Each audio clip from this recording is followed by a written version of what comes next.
Doctor, we are live now.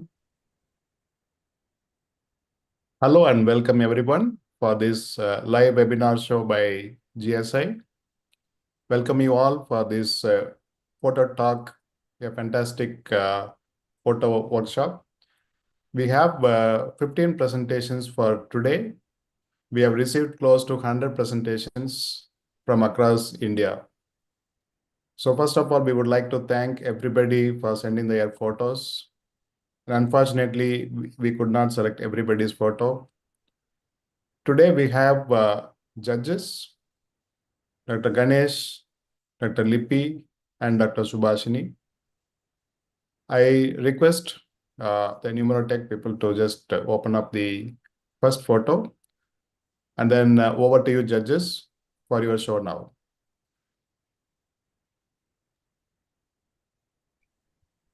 Thank you, sir.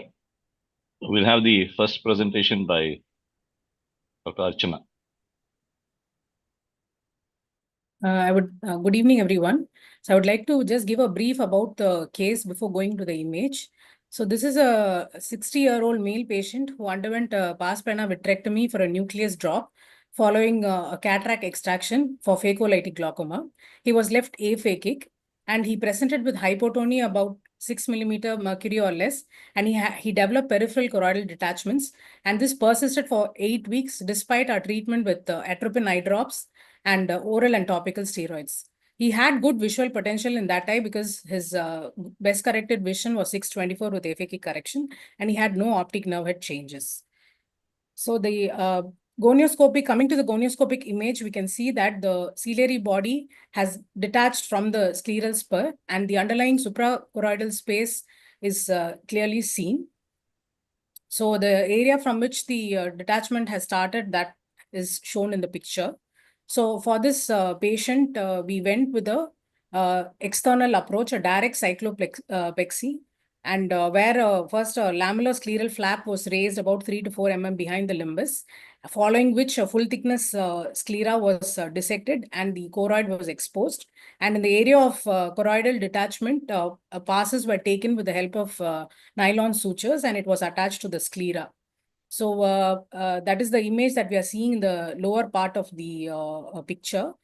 We can see that there are some areas which are still not attached. It was a little challenging because the extent was about 3 clock hours and the height of the detachment was pretty large. So, but as of now, the patient is doing well. His IOP has picked up to around 11 and his choroidals have come down. And this is 2 weeks post the repair, and we are observing him. So that is pretty much about the case. Thank you. Dr. Subhashini, would you like to ask anything? Maybe, yeah. You said 3 to 4 millimeter from the limbus, Archana. Yes. So what was the size of the incision you made? The detachment was nasal. It was extending from about 12 to almost 3:30 clock hours.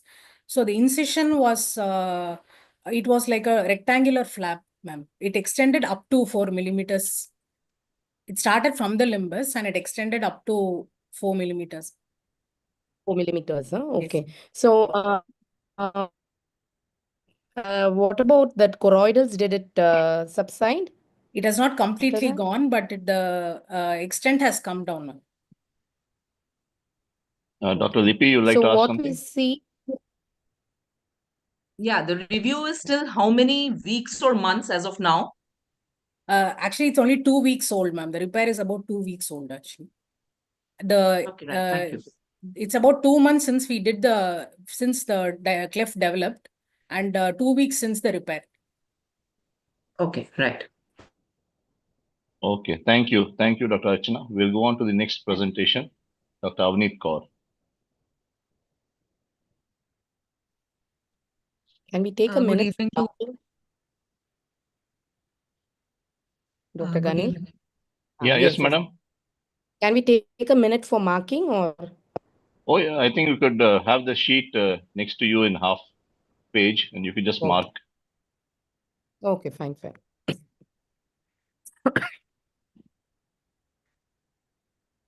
Yes, Dr. Avneet, you can start. The timer will be running on the right top. You can keep track of the time you're speaking. Okay, sir. Good evening to all. I'm Dr. Avneet Kaur. I'll be presenting a case of 45-year-old male patient who was referred to our center from Jammu and Kashmir with records of elevated intraocular pressure in the range of 30s and no other complaints. On examination, his visual acuity was 6/6 in both eyes. His intraocular pressure in the right eye was 14 millimeters of mercury and left eye was 20 millimeters of mercury on one topical anti-glaucoma medication.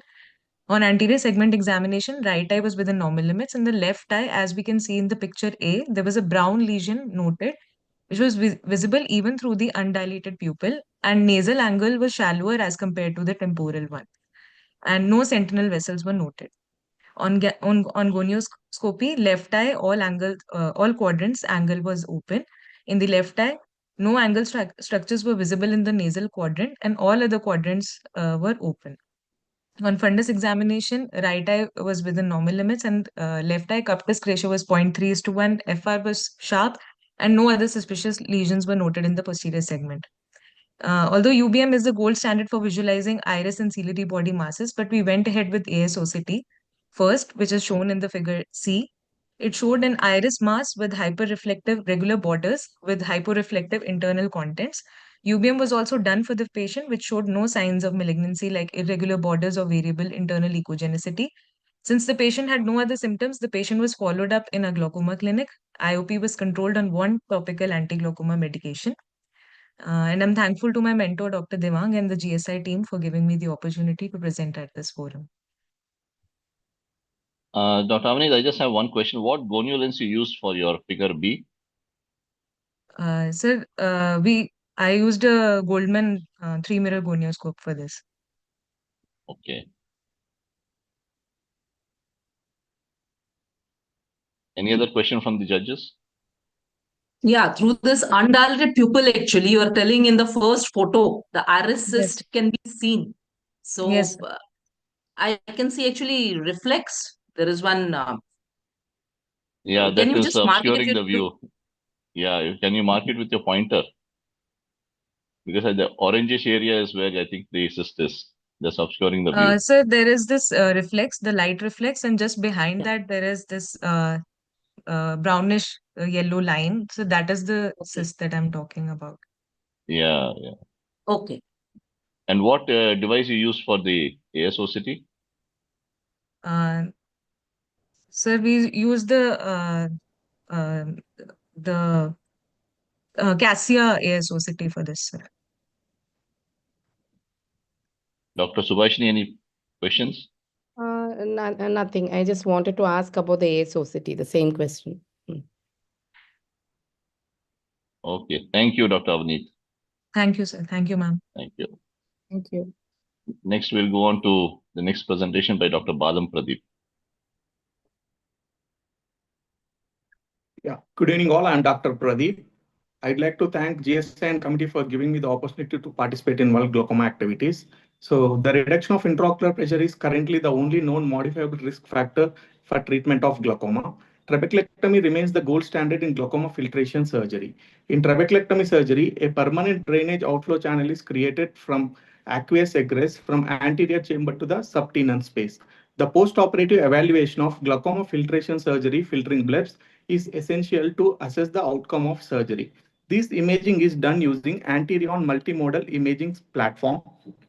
The real-time picture seen on the left bottom of the screen shows multiple linear scans taken over the site of trabeculectomy. In the swept source OCT image scan, we appreciate posterior chamber intraocular lens, patent surgical iridectomy, sclerostomy opening with clear scleral tract under the partial thickness scleral flap, and a well-formed bleb indicating good filtration. The imaging system helps you look below the surface that captures most important parameters, that is the components of aqueous outflow pathway, and allow you to correlate what you see on the surface with the structural details of the OCT image. Anterior segment OCT may be used to complement subjective bleb grading in helping clinicians determine how to best manage the failed surgical blebs. Thank you. Thank you, Dr. Badam. Nice photograph. Dr. Subhashini, would you like to take any questions? Yeah, it's a very well captured image. Thank you, ma'am. Appreciate that. So Thank you. everything Dr. is Lippi, any clear. comments? Yeah, I just wanted to ask, do you regularly take such pics? Like why this pic was selected? Since it came out very nice because it's a regular pic of a bleb.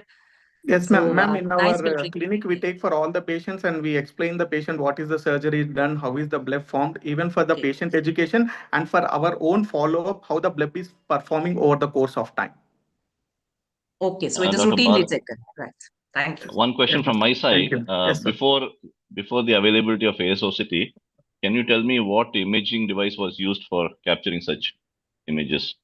Sir, there was a Zeiss OCT we used to do it, sir, but that is again anterior segment OCT imaging, sir. Right. Any other Uh, contact procedure you remember? Sir, UBM, no. Any other? Just in the sitting position, you would have a contact procedure. We used to use a confocal microscopy for this. Okay, sir. Okay, sir. Right. Thank you. Yes, thank you, sir. We'll go Yes. on to the next presentation by Dr. Gazella Bruce. Am I audible? Yes, please go Hello. ahead. Here I wanted to start by saying the tree of life may have branches growing into the light, but don't let the tree in glaucoma and diabetes steal your sight. So I chose this image because it reminded me that there are so many structures in nature that resemble the branches of a tree. Rivers, lightning bolts, cracks in a wall, and even blood vessels. In this glaucoma week, I wanted to showcase the correlation of glaucoma and diabetic retinopathy. The prevalence of diabetes mellitus is projected to rise from around 77 million, which we saw in 2019, to about 134 million by 2045. And with this rise in diabetes mellitus comes a rise in neovascular glaucoma, a very recalcitrant secondary glaucoma, which is already accounting for around 9 to 17.5% of the secondary glaucomas in hospital-based studies in India. We need to raise awareness on the need for not only doing fundus examinations in these patients, but also on checking. More awareness needs to be spread so that patients need to be referred by medicine specialists or endocrinologists.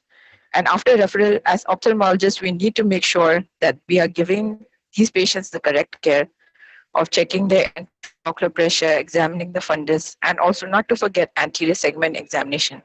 So just like in this patient, because we recognize the NPI, we can make a significant difference in preserving vision and preventing irreversible complications of neovascular glaucoma.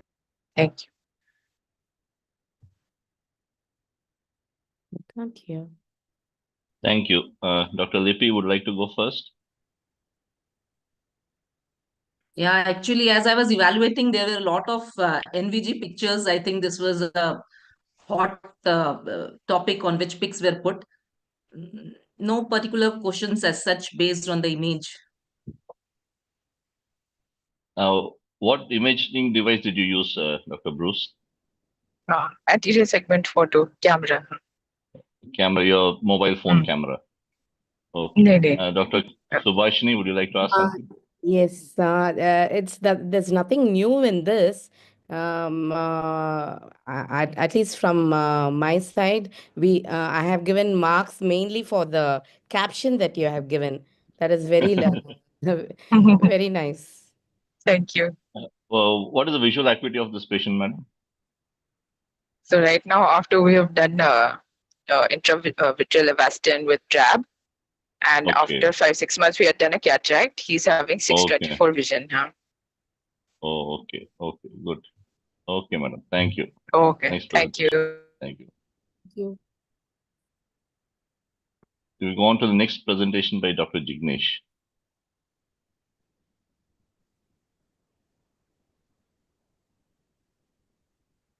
Hello, everyone. Hello. Please go ahead. Please go ahead.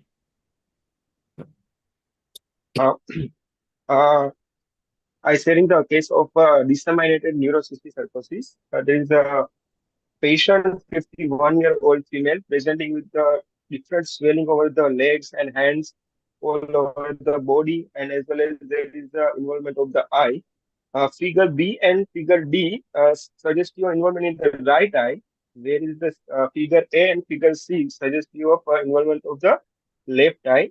In the right eye, patient presenting with the no perception of light and RAPD in the MPS segment examination. Wherein the fundus examination is suggestive of there is a vitritis as well as cyst. In USG suggestive of intraocular cyst like hanging drop signs, where there is a clear-cut spolix attached with their wall. In the left eye, there is a subconjunctival cyst and fundus examination. There is a 0.8 CDR with the glucomatous sign as well as deep cup and the blending and bearing sign. Dr. Jignesh, we are not able to hear you. We lost the audio. Hello? Hello? Hello, sir? Hello? Yes, you're audible, Dr. Jignesh. You can Hello, go sir. on. You're audible to me.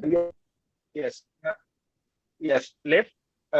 In the left eye, CDR was 0.8 CDR with the baroneting sign and bearing sign present with the deep cup.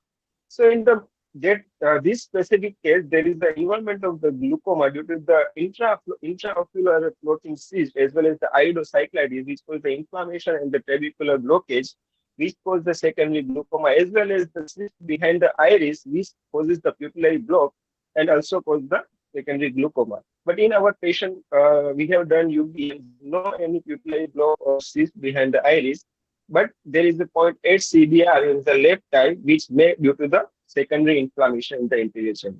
Thank you. Dr. Subhashini, would you like to take any questions? Yes, Dr. Jignesh, is the cupping related to this cysticercosis, or how about the other eye? What is the cupping in the other eye? Because there is a vitritis and the floating cyst in the vitreous, we are unable to see the deep What was the exactly, pressure? so we are not comment on that. What was the Pressure in the intraocular pressure? right eye and 12. In the right eye and 12 and left eye is 14, man. 12? 12, And you 14. said Yes, ma'am. 14. 12. Yes, right eye 12 and left eye 14, ma'am. 14. So the pressures are normal. Just the cupping Yes, is ma'am. Yes. would be just Yes, a yes. suspicious cup. How about the other eye cupping? That is In the right eye, ma'am, there is a severe vitritis and the intraocular floating cyst. So we are not we unable could not. to see the disc properly. Yes. Okay, in the left eye. So it may not be related to the cysticercosis. It may we are thinking because of there is might be in the inflammation which cause the trabecular block also cells by the cells which cause the secondary rise. But in the when there is a patient come, there is a normal IOP. But in subsequent visit, we can checking for the diurnal variation and when we may rise the IOP or IOP spike in the follow-up. So it is that's why it is very important to find out that it is due to secondary glaucoma or not. Okay, thank you. Thank you. Dr. Lipi, any questions you'd like to ask? Yeah, one is that how common this glaucoma is with neurocysticercosis. And second, we could not hear you properly as Dr. Ganesh was telling your audio was breaking off. So how did you diagnose this patient to be neurocysticercosis? Yes, madam. Patient presenting with the loss of vision in the right eye by the referral from the medicine department as well. In the patient finding in the general examination, there is a different size of swelling of the right hand and the left leg, both the eye, and there is involvement of the brain also. They have done MRI. In the MRI, there is a multiple cyst in the middle cranial fossa as well as. And how common in literature is glaucoma with this ocular neurocysticercosis? Madam, disseminated neurocysticercosis is the most common in the Western countries. In the India, there is a mild few cases of intraocular cysticercosis, but disseminated was more common in the Western countries, ma'am. Thank you, Dr. Jignesh. Thank you, sir. For reasons of economy of time, we'll go on to the next presentation by Dr. John Davis. Good evening, everyone. So I'm showing a direct view photograph of a a 50-year-old man with a trauma 8 years back who had developed a traumatic cataract and a large cyclodialysis. And so, interestingly, in this case, you can see the angles without using a gonioscope. I have gonioscopy pictures also, which I have not added along with this. So in the gonioscopy pictures, you can actually see that it's a large cyclodialysis of around 200 degrees. And on a UBM, you could actually see that extends to as a choroidal detachment. And even in the direct gonioscopy, you could see that it extends so deep that it is actually extending into a choroidal detachment. But interestingly, the pressure was perfectly balanced at around 15. And the surgery was done, cataract surgery was done, went fine. The pupil was not badly affected. There were no large sphincter tears. It is just the cyclodialysis, which was the main trauma which happened to this patient. Thank After you, Dr. John. surgery, after surgery, patient has 6/12 vision and IOP is still balanced at around 15/16. If you had adjusted the contrast in some way, would you have got a better picture? So because it is at the edge of that, we could see, and a lot of reflexes on the eyelashes also appear. Yes, so if we had a better device than what you have taken it with. Right. This was direct with a smartphone. Any question, Dr. Subhashini? A little magnified picture would have been good, John. And when was the trauma actually? 8 years back, ma'am. Oh, 8 years ago. Okay. The patient had given up on that eye, but we saw that we just decided, okay, let's do the surgery and ended up successful. So, what was the vision after surgery? 6/18. I think 6/18. Okay. Yeah, Dr. like we have to strain eyes to understand. Yeah, true. Yeah, no questions. Thank you. Thank you, Dr. John. We'll go on to the next presentation by Dr. Manju. The picture. Okay. So after all clinical discussions and clinical photographs, there's something from the nature. It's like we took this picture as a visual metaphor representing glaucoma. The image captures the essence of glaucoma, the silent side that creeps in like a shadow surrounding the moon. This bright moon represents the clarity of the vision, while the encroaching darkness mirrors the gradual loss of sight. Just like the light struggles to break through the clouds, the patient with glaucoma fight against progressive narrowing of the visual field. However, with early detection and proper treatment, vision can be preserved and can see the future clearly. Thank you.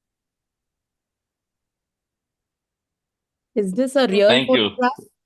Yes, yes, madam. Took it with an S23, like Samsung S23 camera. You have captured? Yes, ma'am. Yes. Oh, okay. So it was looking like an eye and a central bright spot with an encroaching darkness from the periphery. So that's why. Yes, it's very nice and very nicely explained also. Thank you.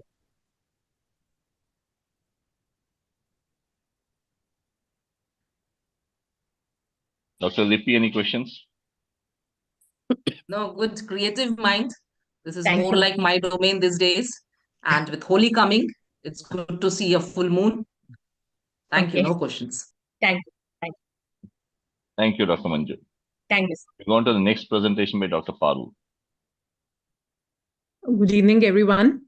So this picture is quite close to my heart. Last year, we thought that charity begins at home. And so during the World Glaucoma Week in the last year, we had an awareness talk for the obs-gynae, neonatology and NICU nurses. And this picture was sent to me by an obs-gynae nurse who had just delivered this baby, who was a 37-weeker firstborn, to parents who had no family history of glaucoma. So just coming out of the womb, this picture was taken and it was sent to us, and we were able to detect the disease very well in time. The child had neonatal jaundice after the delivery and was kept in NICU for 5-6 days. And post that, once we got the pre-anesthetic clearance, the child was taken up for bilateral congenital trab with trab. But the fact that I wanted to highlight was that the awareness needs to be spread beyond doctors and to the nursing staff also for detection to be better. And so hope is there for children who are in the hands of capable clinical and paramedical staff. That's what I wanted to highlight. Thank you, Dr. Parul. I think a big story behind a picture. That's very important that our allied health staff also realize the importance of detecting glaucoma. Any questions from Dr. Subhashini?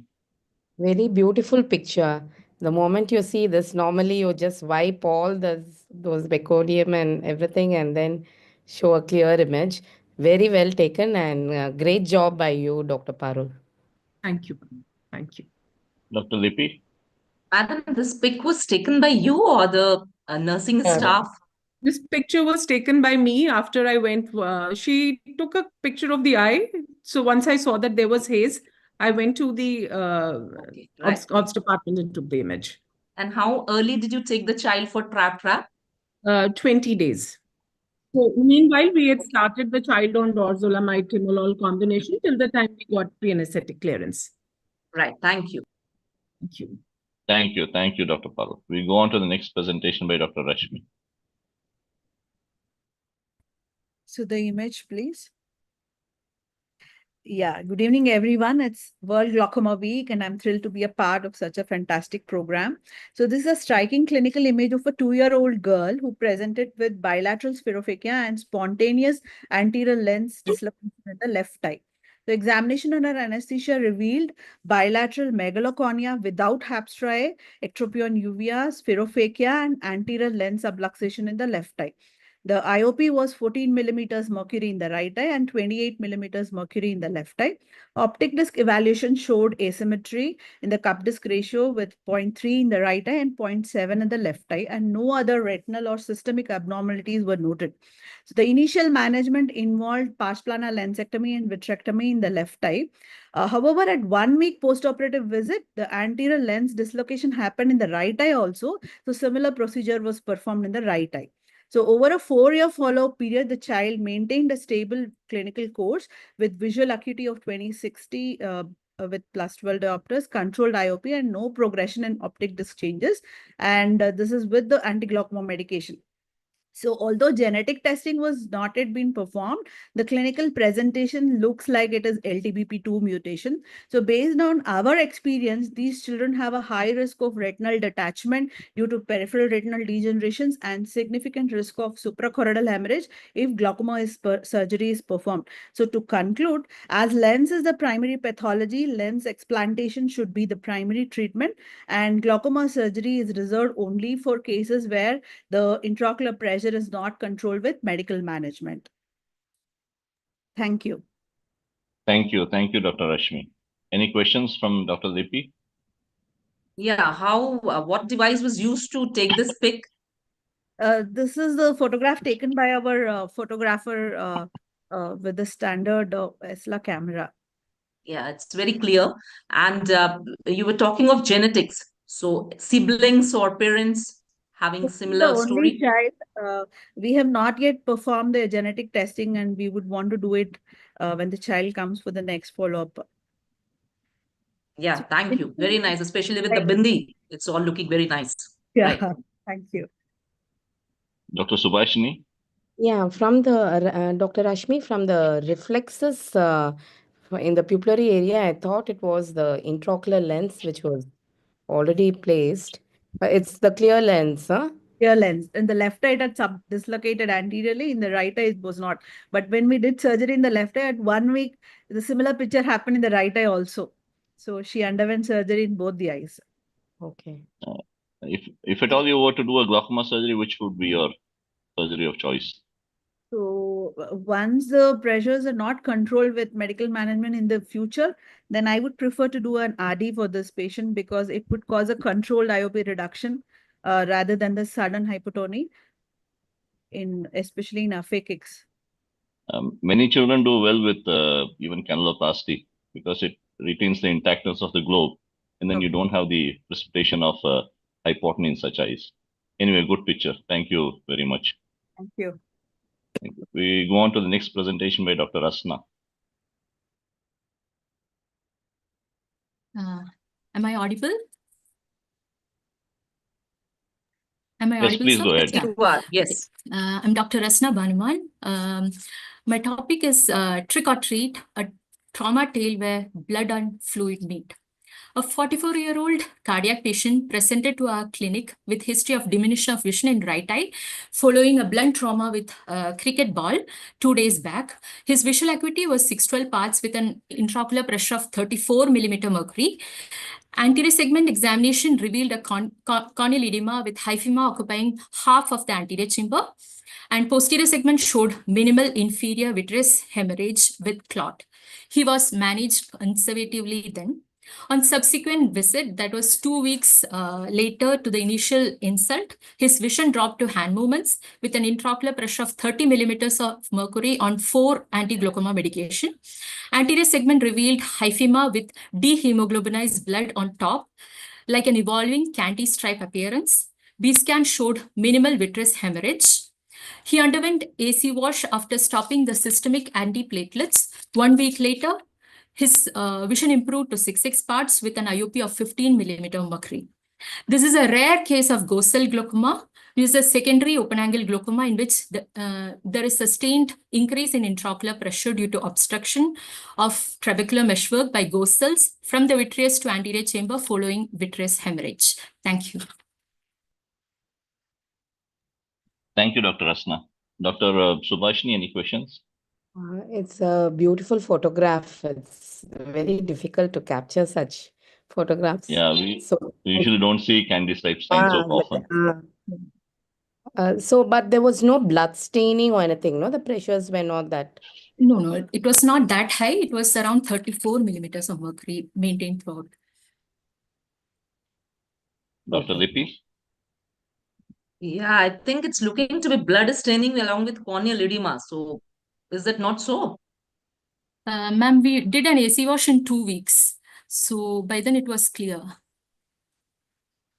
Okay. It developed in 2 weeks after the initial insult. Okay, right. Thank you. Thank you, Dr. Thank Rasna. you. We go on to Thank you, next sir. presenter, Dr. Sharda Ravi.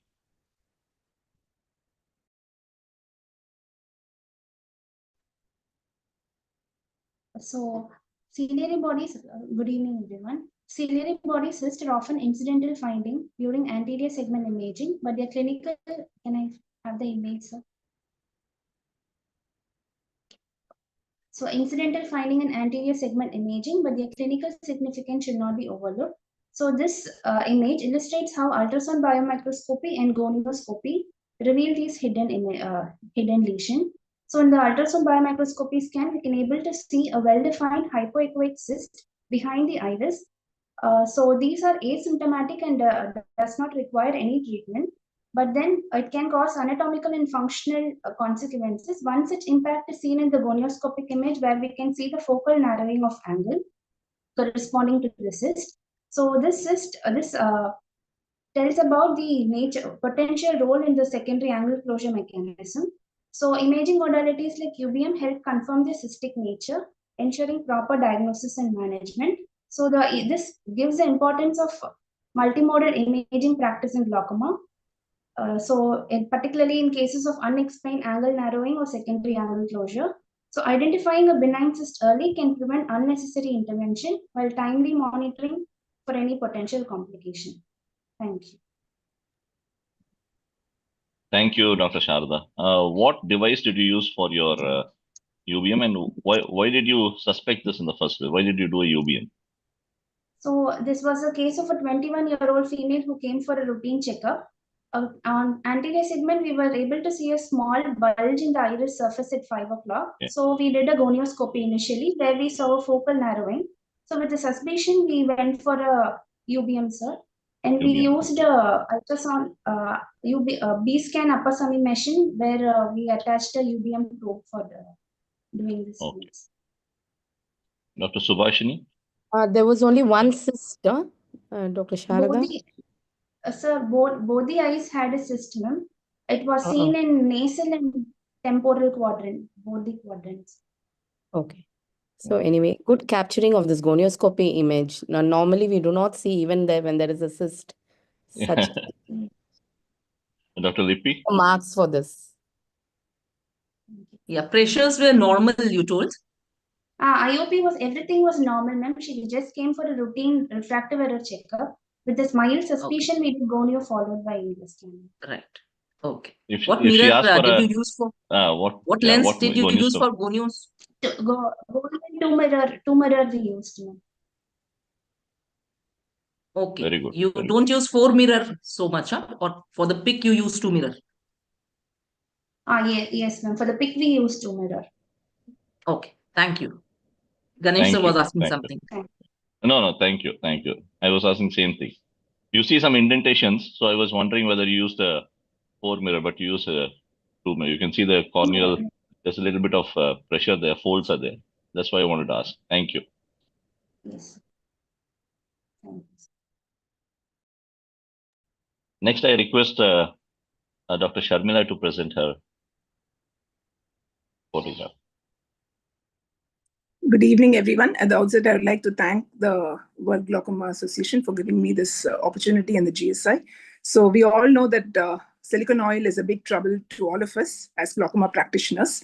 And silicone oil-induced glaucoma has been reported to vary between as less as 2% to as high as 50%. So this is a patient who is a 38-year-old male who underwent a vitreoretinal surgery in the left eye for a retinal detachment, after which he lost to follow-up, and he came later after a year with such a presentation of multiple silicone oil bubbles which are filling the entire anterior chamber. And patient had a very high intraocular pressure of 58, and gonioscopy showed a lot of silicone oil globules in the angles. So we had to start him on maximum medications, and his intraocular pressure was very high, and the disc damage was also very significant with the glaucomatous cupping. So depending upon the vision, depending upon the disc damage, one has to choose about the surgery.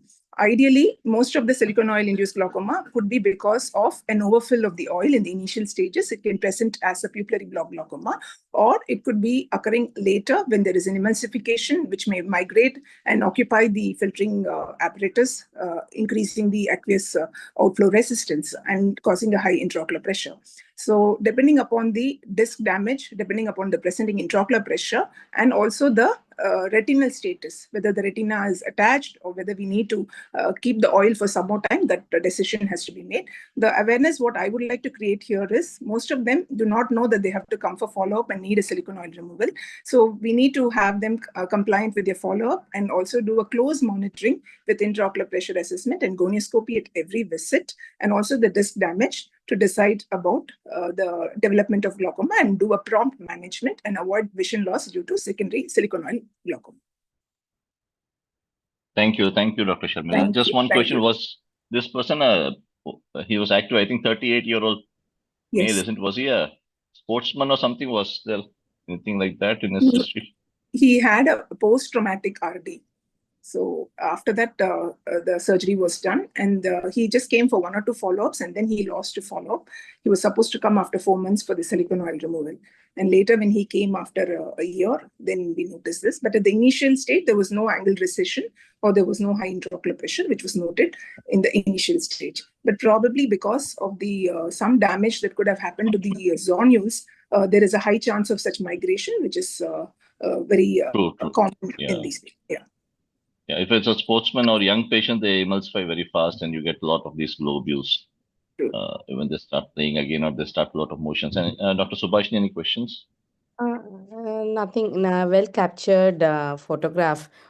Each silicone bubble is so different, but it has its own complications, Good photograph. Dr. Lippi? Thank you. Sharmila madam has been my mentor, sir. So no questions. Madam, this is aphakic eye? Like the surgery was done? Yes, okay, that's right. Yeah, thank you, madam. Thank you, Dr. Sharmila. Thank you. Great photo, thank you. Thank you. We go on to the next presentation by Dr. Shweta.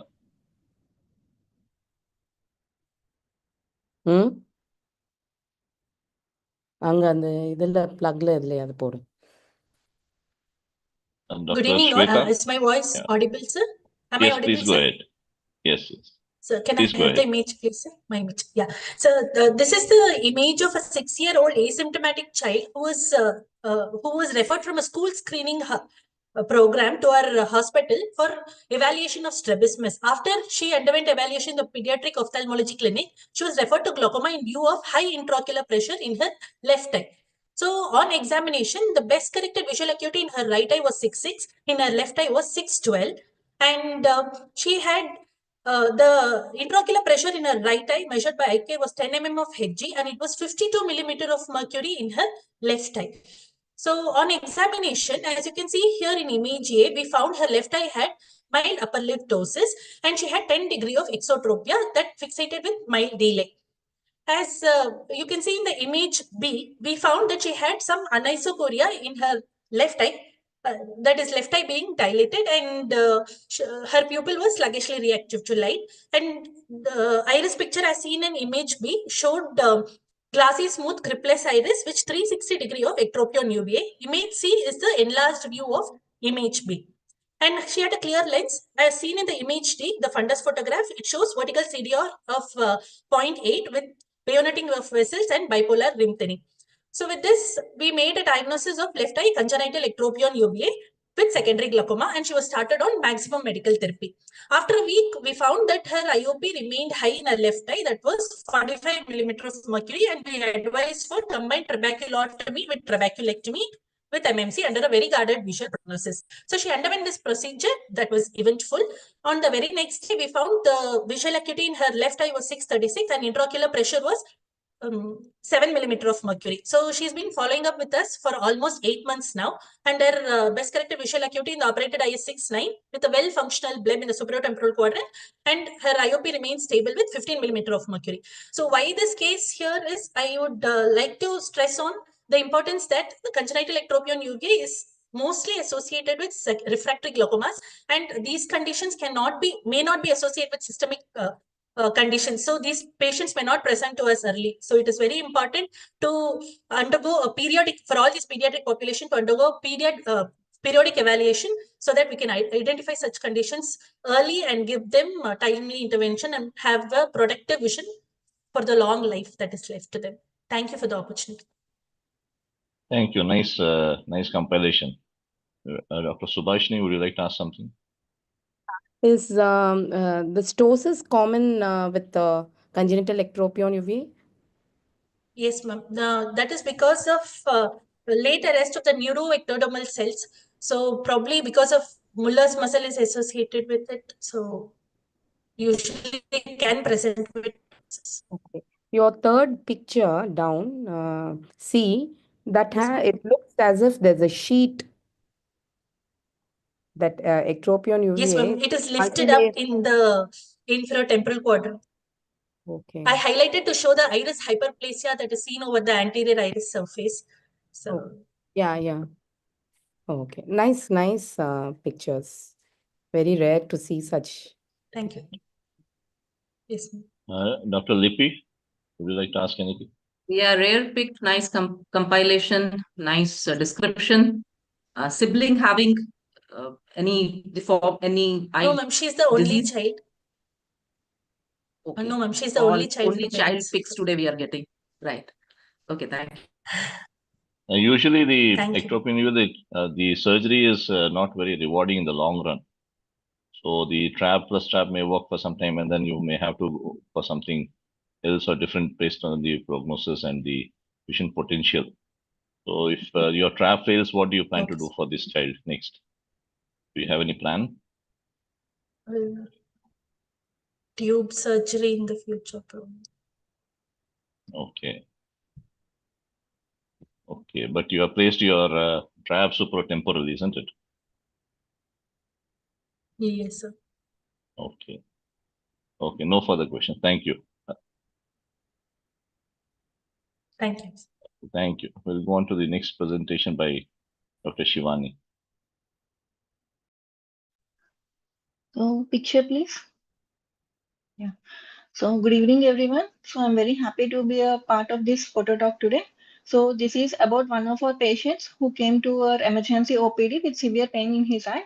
So, on examination, there is conjunctival congestion with lens matter in anterior chamber with total white cataract and visual acuity to be PL/PR accurate, and intraocular pressure is 50 millimeters of mercury. the other eye being pseudophakic.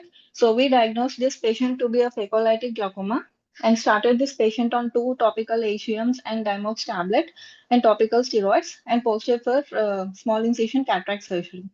So post-cataract surgery, as you can see at 1 month post-op, we have observed these lens-derived crystals on the retina resembling a starry pattern, which is celestial retina. So it could be likely from the degenerative lens material. Their clinical significance and long-term impact remains still to be explored.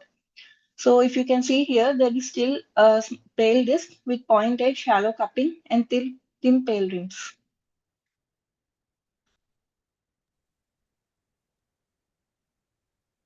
Thank you, Dr. Shivani. What is the age of the patient? 60 years. Sorry? 60 years. 60 years, 60. What is the status of the other eye? Other eye is pseudophakic. Dr. Subhashini, you would like to ask something? Yeah, so what do you think could have caused this? How It could do be you due, yes. So, doctor, this could be due to as the lens particles are moving in, have crossed into the anterior chamber. So, in the same way, it has been even into the vitreous, because we could see even the vitreous haze at one day and even at 1 week post-operative. So, this is the picture at 1 month post-operative where the vitreous haze has been cleared. So, we could get this picture. So did you follow up the patient later to see if these crystals have disappeared? Still yet to be followed. So this is at 1 month. So still the patient will come the next week.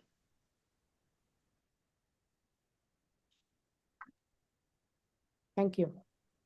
Thank you. Dr. Yeah, so Lipi? no optic neuropathy here, no optic neuropathy, no permanent changes? No. Okay, so this is 1 month after surgery. So is it not a little rare? Because what I have seen and read, it is just a few days after surgery, all this peak, it disappears. These crystals disappear. So is this found in literature? Is this quoted in literature? No, not yet. Still very. I have searched for literature, but I couldn't find anything. No, lens crystals over retina are known in vitreous, are known in phacolytic glaucoma, but 1 month after surgery, this pic, okay, it's little rare and good capture. Thank you. Yeah. How will you differentiate between this and asteroid hylosis or synchisis scintillans? So this asteroid hylosis will be present in the vitreous nerve, sir, but this is present over the retina. Over retina, okay. Over the retina. Okay. That's good. Okay, thank you. Yes.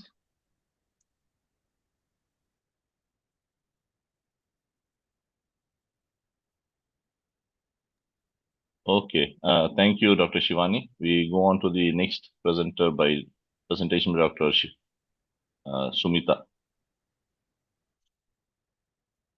A very good evening to one and all. We had a 74 years female who presented to our OPD with left eye sudden onset blurring of vision associated with pain and redness for 4 days.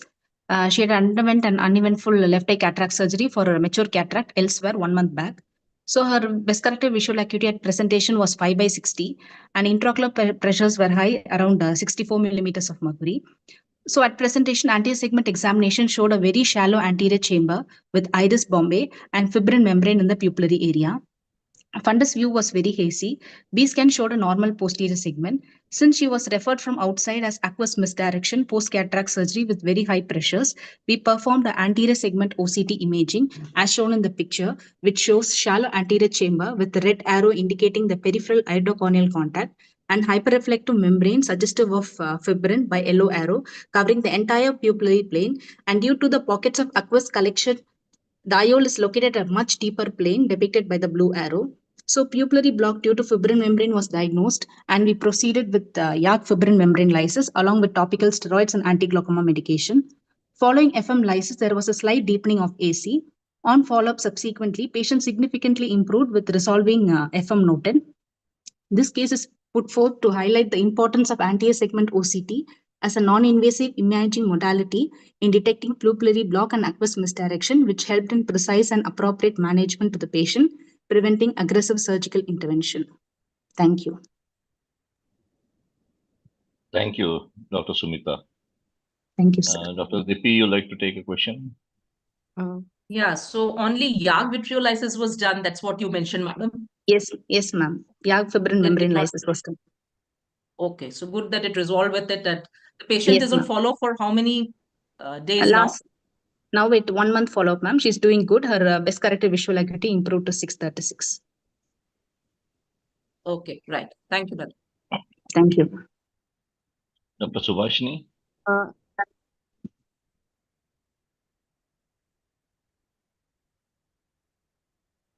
Clinical picture of the eye. Ma'am, that I haven't put here, ma'am. It was there was diffuse circumcorneal congestion, very shallow AC with iris bombeum, ma'am, and fibrin membrane was noted in the pupillary area. Helped. Now, so with so much of extensive peripheral anti-synechiae, wouldn't it be necessary to release those synechiae? Because you're No, sir, definitely the acquisition. after fibrin lysis, we waited for the procedure, sir. It resolved well, Okay. sir. There was Okay. the shallowing all reduced and patient also Reduced. improved. Her pressures were also under control, sir. Okay. Were you able to do the gonioscopy after that? Were you able to see the angle? Yes, sir. There was a closed angle, sir, with intermittent synechiae. Because she is a very elderly patient. Yes, sir. Yes, sir. Okay. How is the other eye, madam?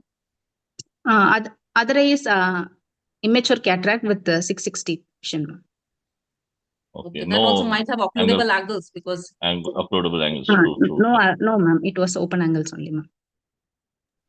Okay. So why do you think this happened to her? Sir, poor mature cataract. She was on tapering steroids also, sir. So there could Okay. be some inflammation. I think there must be some issue with the bioavailability of medications, especially the elderly Yes, sir. person who may Yes, not have sir. a caregiver at home. They Yes, may not sir, be able she to was- get in the drops into the eye. Yes, sir. So Maybe that she may was be a on complaint. Yes, sir. Correct. Thank you. Thank you, sir.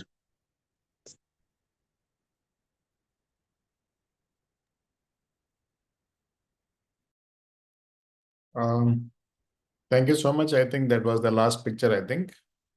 Is that right? Yeah, I think that is Yes, sir. We have come to the end, and thank you. Yeah. I hope we have kept to the time of the GSI, which has allotted us.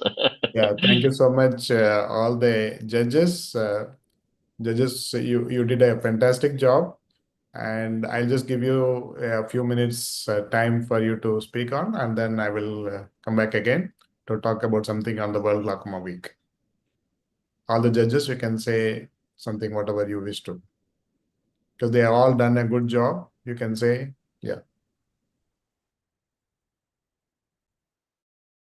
Yeah, I think thank you for all the participants. It's been a two-way learning. I'm sure it's a collective learning for all of us, and I hope we have created some awareness and amongst our people and people who are listening to this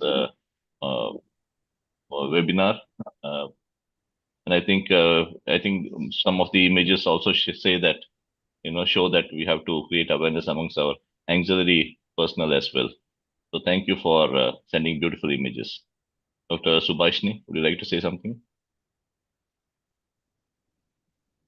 Yeah, it was actually good work to just judge these photos. And the captions that some of them have given were very nice. And some of the photographs were really so lovely. So it was actually a wonderful experience judging all of these photographs.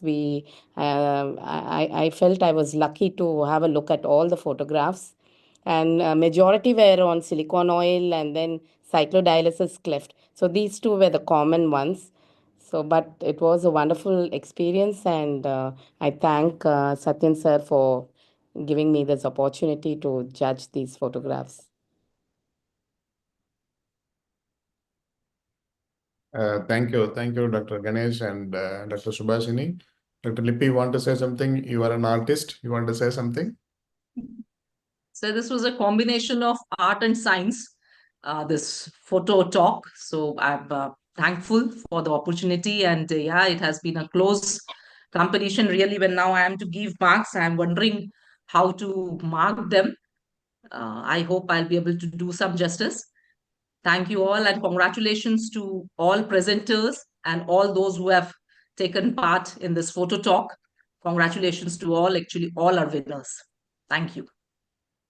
Thank you, ma'am. Thank you. Thank you all the presenters of this Thank you. day. And thank you, judges. Thank you. And thank you. We should really thank everybody who has sent the pictures. We have almost received close to 100 pictures for this photo competition. We will have 3 winners announced soon, but they have to put the marks again. So thank you, judges, and thank you all the presenters. I just like to say something about this World Glaucoma Week, Awareness Week. So every year, all of us are doing something on this World Glaucoma Week. Let's do something for our own society. In the sense, if you really look at glaucoma in India, it is about 20% of the world glaucoma population, they live in India. So we all have a big role to play for our own people.